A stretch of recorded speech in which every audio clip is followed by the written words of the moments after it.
The sun was coming up fast, so my mom and I needed to hustle up the mountain. After about 30 minutes, we made it to an open cliff where we could see the whole mountainside steeply rising in front of us.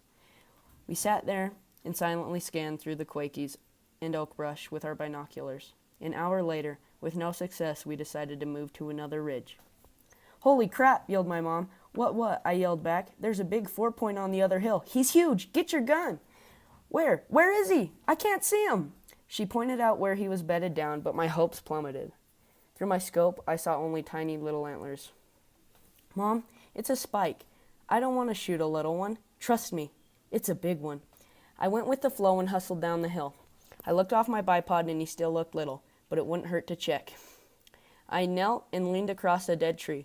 Maybe my mom had been right. I started to believe that it might be a big buck.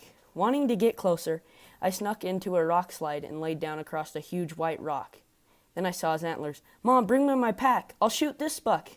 I sat my backpack on the rock and shouldered my gun, preparing to shoot. I found him in the scope, and then I tried to relax by slowing down my breathing. I took the gun off safety, let in a big gasp of air. Click!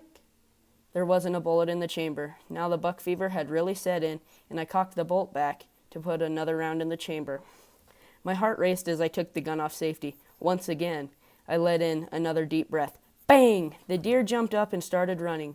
He almost topped the ridge, but miraculously, he turned around and started running right towards us. All at once, he toppled over. We did it! I filled with excitement, getting the deer, and it was even better because of the story behind it.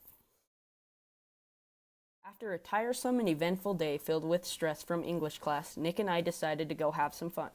We excitedly hopped in my truck and raced to Nick's. When I slid out of the truck, I had to jump around through the snow so I wouldn't get my brand new Nikes dirty. I ambled through the garage, grabbed a Coke out of the fridge, and we raced downstairs. At the bottom of the stairs, we found Nick's mom organizing a shelf of books. She seemed surprised to see us. Typically, Nick and his mom communicate pretty well, but this time she sure wasn't expecting us. There was a problem. Books scattered all over the ping pong table. Our stress levels climbed back up as we thought we weren't going to be able to play ping pong. We took the time to clean it off, and the wait was well worth it. We warmed up for a bit and were eager to play. We had to decide who would serve first. We put our paddles on the table with handles hanging over the edge, then we each took our shot, trying to hit the other person's paddle. Nick won. The first game was rough. I wasn't doing very well, and if one of us lost, he had to stand there while the winner got a chance to hit him with the ping pong ball. I lost. Nick aimed for my neck, but he missed. "Dang it," he said. We started another game. Nick returned my serve, and I set up to swing. Crack! Ouch! I smashed the ball. It ricocheted off the door and stung Nick's little brother right in the face. Nick and I laughed super hard because it left a huge welt on Braxton's forehead. Braxton completely ignored the situation and went back to playing his video game. We played again, and again. By this time we felt bored with ping pong, so we had to figure out what we wanted to do next. I think Braxton knew his older brother well enough to know what was coming next. He started exiting the game.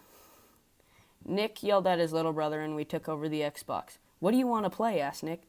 "Infinite Warfare," I replied. Nick threw the disc in the Xbox and I joined in a match.